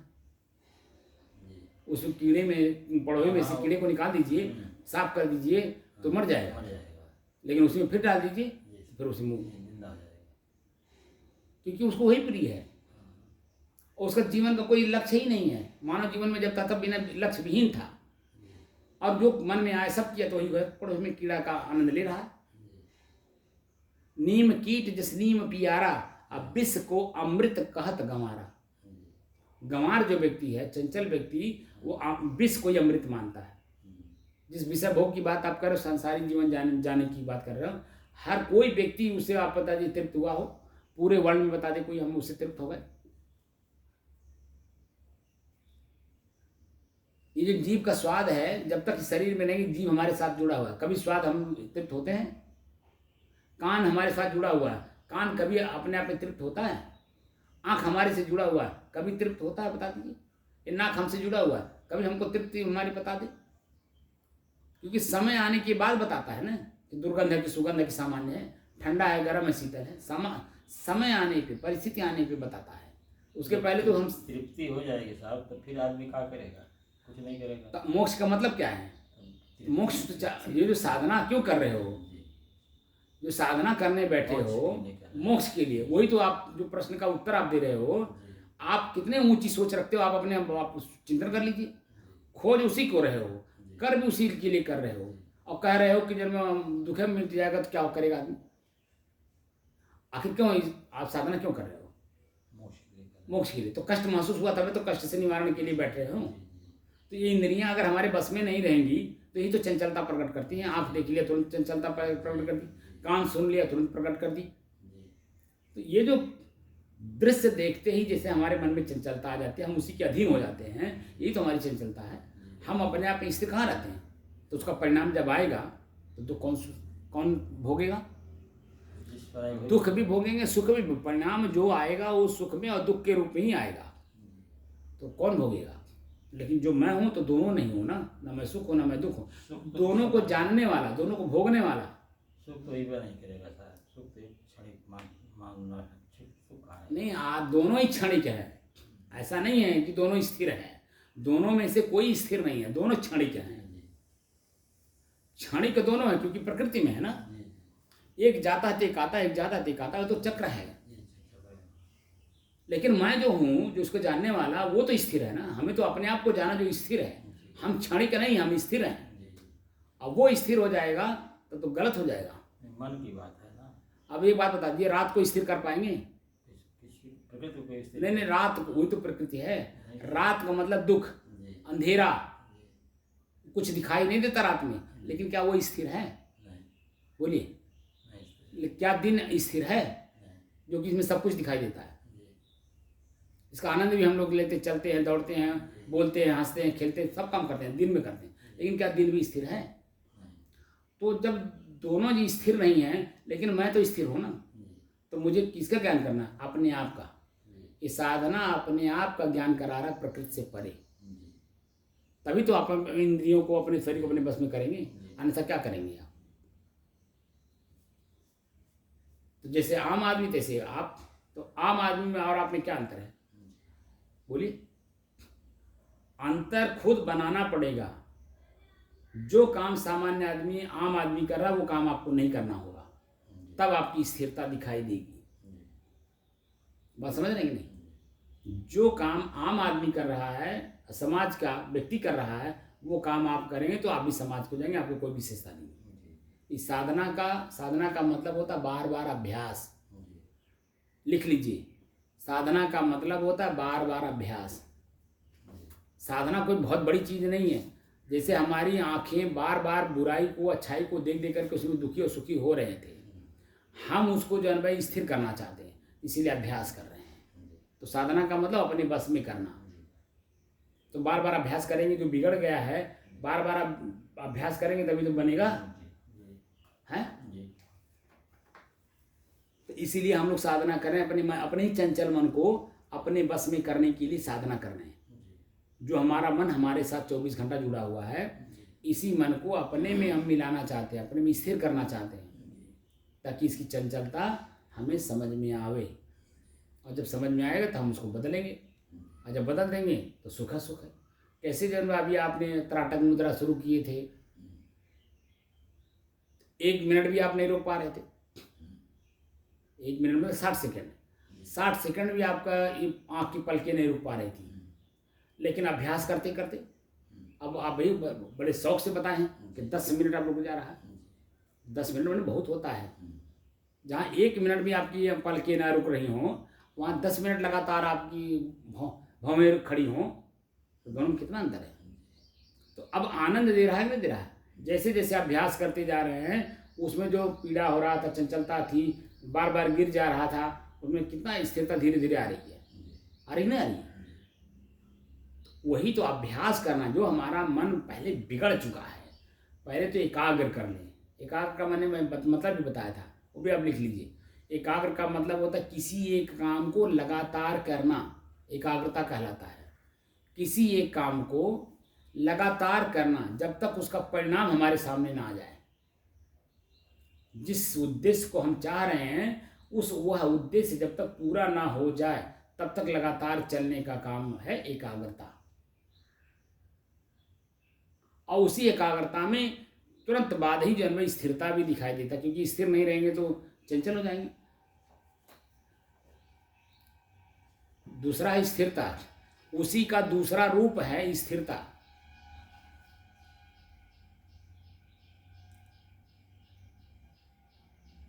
और इसी में स्वयं जब मन प्रसन्न होता है,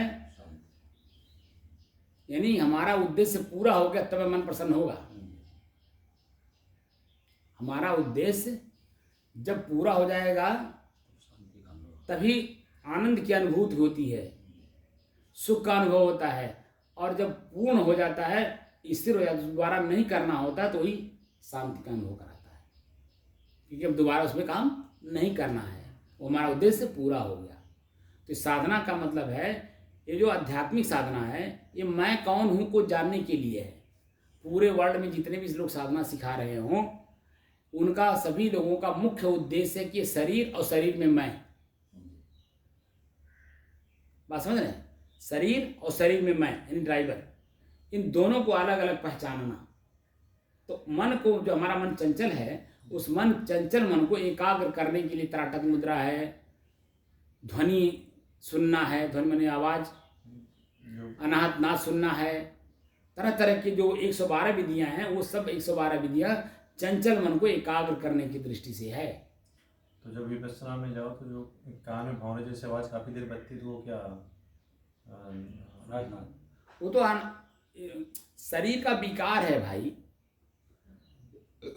जो बाहर करंट है, जब काफी गहरे एक मिनट, जो बाहर करंट है, जिस बिजली जिसको कहते हैं, जिसकी वजह से आप लाइट जलाए हो, ये बिजली आपके शरीर में भी तो है। जो बाहर प्रकृति में आपको जो कुछ भी दिखाई दे रहा है, वो आपके शरीर में भी है, लेकिन हमारी दृष्टि वहां पहुंच नहीं रही है, इसीलिए हम जब कुछ का कुछ मानते हैं। अब बताने वाला जो बताता है वो हम मान भी लेते हैं, क्योंकि आगे चिंतन करने की शक्ति हमारे पास नहीं है।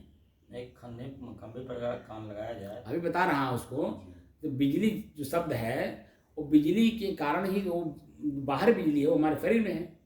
तो जैसे आप कान बंद करिए ऐसे, अभी हन हन हन हन की आवाज आएगी, कान से बंद करिए, तो जो आप जिसकी बात कर रहे हो ना, भौरे की, उसको बोलते हैं हनाना। आंख बंद करिए,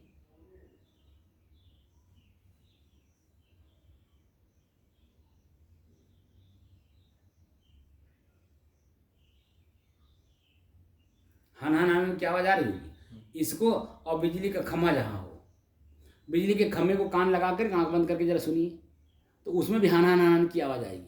तो उस बिजली का तार, जो खम्भे की आवाज है, वही जो आपके शरीर में सुनाई दे रहा है। तो जो दृश्य सुनाई दे रहा है वो, और जो सुन रहा है, दोनों अलग अलग हैं कि नहीं? क्या कान अपने आप को सुनता है? अगर कान अपने आप को सुनता तो मुर्दा का भी कान अपने आप में सुन लेता। इसका मतलब है कि उसको सुनने वाला कोई अलग है। साफ साफ जाहिर हो रहा ना, सुनने वाला और सुनाई देने वाला दोनों अलग अलग हैं कि नहीं? बात को समझे कि नहीं? तो हमको, हमारा जो साधना है, मुख्य उद्देश्य, अध्यात्म का मतलब होता अधि आत्मा। अधि माने अध्याय, आत्मा के अध्याय का अध्ययन करना, यानी रिसर्च करना। आत्मा शब्द का अर्थ होता मैं कौन हूं। अध्यात्म शब्द का मुख्य उद्देश्य है मैं कौन हूं, ये प्रश्न ढूंढना है। तो इस शरीर को पढ़ा जाता है, धीरे धीरे पढ़ा जाता है। सबसे पहले हमारे जो चंचल मन है, हमको बहुत घुमाता है, हमारे शरीर को घुमाता है, उसको पहले तो स्थिर करें, एकाग्र करें, स्थिर करें और शांत कर लें। उसके बाद तब एक एक पॉइंट पे आप चिंतन करिए, खोज करिए। चिंतन मतलब खोज करना, रिसर्च करना, एक एक पॉइंट पे। जब एक एक पॉइंट पे आँख कौन है, आँख से जो देखा हुआ दृश्य है वो कौन है, कौन देख रहा है, क्या आँख देख रहा है, नहीं, कौन देख रहा है, इसके पीछे कोई मन है, मन बनता है। जब मुर्दा रख लीजिए और अपने आँख को पढ़िए कि मुर्दे का भी आँख है, खुला है, और मेरा भी खुला है। वो अब मुझे पहचान नहीं रहा, लेकिन मेरा खुला, मैं उसको पहचाना कि ये मुर्दा किसका है। ये जब जिंदा था इसका नाम क्या था, ये हमें पता है, लेकिन वो जो है हमें देख करके नहीं पहचान रहा, क्योंकि वो पहचानने वाला है ही नहीं है। उस शरीर से आँख का प्रयोग करने वाला, प्रयोग करके हमें पहचानने वाला उस शरीर में नहीं है, लेकिन मैं इस शरीर में हूँ, इसलिए मैं पहचान रहा हूँ। तो मैं कौन हूँ, अब वो कौन था, ये तुरंत बात समझ में आ जाएगी। ऐसे एक करके पढ़ना। हमारे ऋषि सीढ़ी दिए हैं, तब जा करके लास्ट में दिए, जिसको तुम खोज रहे हो बाहर, वो तुम स्वयं ही हो। तद्रूप तद्भव तदासी। साधना करते करते हमारे मन, इंद्रियां, शरीर एकदम सब शांत हो जाते हैं, स्वयं की स्थिति बनती खाली बस। वही तदासीत हो जाता है, स्वयं वही हो जाता है। वहाँ बनाना नहीं पड़ता, स्वयं हो जाता है। इसीलिए बार बार एग्जाम्पल दे रहा हूँ कि नींद की अवस्था वो तदासीत की अवस्था है। आत्मा स्वयं में समा जाता है, और फिर जब पूरा शरीर आपका जो अस्वस्थ रहता है, अपने आप में स्वस्थ हो जाता है। तो स्वयं में स्थित होते हो तभी तो शरीर स्वस्थ होता है। शब्द को, इतना गंभीर शब्द है, गंभीर शब्दों को ले जा करके कीचड़ में मिला दिया। जो अनुभव कीजिए, स्वस्थ, स्व में स्थित। जब आत्मा में स्वस्थ हो, अपने आप में जब लीन हो जाता है, तभी तो शरीर स्वस्थ होता है। शाम को आप जब बिस्तर पे जाते हो तो शरीर आपका थका हुआ रहता है, कान अनेकों शब्द सुने रहता है, बवाल लगता है, आंख से अनेकों दृश्य दिखा रहता है, बवाल लगता है, मुंह से अनेकों शब्द बोला रहता है, जीभ से अनेकों स्वाद लिए रहता है, थक जाता है। सुबह निकलता कुछ खोजने, शाम को थकान लेके आता है, पीड़ा लेके आता है, पश्चाताप लेके आता है, आत्मग्लानि लेके आता है, धूल गर्दा भरा रहता है पूरा शरीर। आता है तो पहले नहाता है तो कहता है वो थोड़ा रिलैक्स हो लें, थोड़ा नहा लें। नहाता है तो अपने आप को रिलैक्स महसूस करता है। फिर उसका भोजन करता है, सबसे बातचीत, परिवार में जो सदस्य हैं 2-4 बातें करता है। नहीं कि पूरी रात बात करेगा, 2-4 बात करेगा, 1 घंटा 2 घंटा। उसके बाद कहेगा भैया जरा बिस्तर लगाओ, या खुद मैं अपना बिस्तर लगा रहा हूँ, भाई अब मैं सोने जा रहा हूँ, कमरा बंद करता हूँ, अब आप लोग अपना काम करो, मैं सोने जा रहा हूँ। ये शब्द सुनने को मिलते हैं कि नहीं मिलते हैं? क्यों मिलते हैं? What is the reason? यानी हमारे अंदर में जो मैं खोजने निकला था वो मिला नहीं, इसलिए पीड़ा होती है, आप अपने आप पे आत्मग्लानि होती है। तो फिर स्वयं ही जाता है, जानता नहीं है लेकिन जाता जरूर है। सोता है यानी स्वयं को स्वयं में मिलाता है, तब पूरा शरीर सुबह देखिए तरोताजा हो जाता है। जब स्वयं में स्वयं स्थित हो जाता है तो सवेरे आप देखेंगे वो जो थकान थी शाम को, कभी आप लोग पढ़ते नहीं हो, 1-1 मिनट का पढ़ाई पढ़िए अपने शरीर का, जैसे शाम का जो थकान है सुबह उठते ही पूरा शरीर वो थकान से दूर हो रहता है, तरोताजा रहता है, फिर उसी काम को करने में मन भी लगता है। लेकिन लगातार उसी काम को कराइए तो कैसे कैसे शब्द का प्रयोग करेगा वही व्यक्ति। भैया तू करोड़ों रुपया दे, अब हमें नींद आ रही है, हम काम नहीं कर पाएंगे, शरीर हमारा अस्वस्थ है। और अगर आप दबाव डालेंगे तो कई शब्द ऐसे बोल देते हैं, भैया अपन खांची कुदार पकड़ा तो अपन जो हमें वेतन दे वो तो धैली रहा, हमें जाए दे। तरह तरह के भाषा का प्रयोग करके अपने आप को बचाने की कोशिश करता है। लेकिन जब तक वो पॉइंट नहीं आता है तब तक शब्द नहीं बोलता है। लेकिन जब पॉइंट आ जाता है, आप खुद भी जब कोई लेबर रखे होंगे और लेबर को बार बार आप खोदिए तो लास्ट में क्या बात कहे, बहुत खांची कुदार तो अपने गाड़ी में जा रहा, हम जा थी तो अपन पैसे धैर्य रहता है। जब तो यहाँ अपने मनुष्य का ज्ञान है नहीं बा कि हो के ठंडी गर्मी और भूख प्यास लगता है, थकान लगता है, इतना अनुभव नहीं बा, तब क्या करवा ले। बोलता तो नहीं बाता, लेकिन इतना बोल के जरूर चल देता है। क्यों? क्योंकि उसे स्वयं का ज्ञान वहाँ उस पॉइंट पे हुआ और आप स्वयं में उसको स्थित होने नहीं देना चाहते। अपना काम आपको दिख रहा है, उसको अपना थकान दिख रहा है। तो थकान और कहाँ आपका काम, दोनों में फर्क है कि नहीं? आप उसको नहीं पढ़ रहे हैं, वो आपको नहीं पढ़ रहा है, क्योंकि वो अपने आप को पढ़ रहा है और आप अपने आप को पढ़ रहे हो। आपका काम नहीं हो रहा है, उसका अपना शरीर थकान से दूर, थकान नहीं दूर हो रहा है, क्योंकि बैठेगा नहीं तो थकान दूर होगा नहीं। इसीलिए जो है कुल मिला करके मैं कौन हूँ यही पढ़ना है। हर आदमी पढ़ना चाहता है, चाहता भी है, समझता भी है, लेकिन कर नहीं पाता, अनुभव नहीं कर पाता और यथास्थिति का कोई शब्द बता नहीं पाता है। यही हमारे समाज की जो विद्वान हैं, विद्वान या समझदार या संत, शब्द किस पॉइंट पे आप हैं वो न बता पाता है, न स्वयं जान पाता है, खाली करता है। समझ रहे हैं? तो अब बैठा जाए। वैसे 7:17 हो गया, लेकिन फिर भी बैठ लिया जाए थोड़ी देर।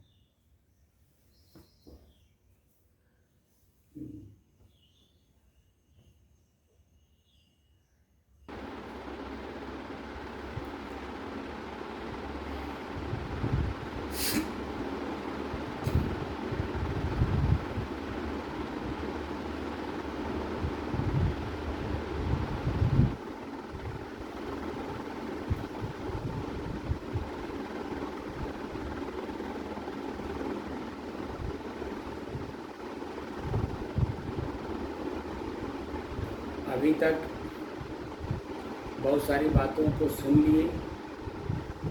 सुनने के बाद आप अपने श्वास को अपने से अलग होकर देखिए और देखते देखते जो सुनने के बाद जो मस्तिष्क में दर्द हो रहा था, पीड़ा हो रही थी, तनाव मालूम हो रहा था, मन चंचल हो रहा था, वो सारी चीज़ें एकाग्र, स्थिर और शांत हो जाएंगी। स्वयं में शांति का अनुभव करते हुए साधना को करिए। साधना का मतलब मैंने बताया था ना, अभ्यास करिए। अपने श्वास को बार बार देखने का अभ्यास करिए।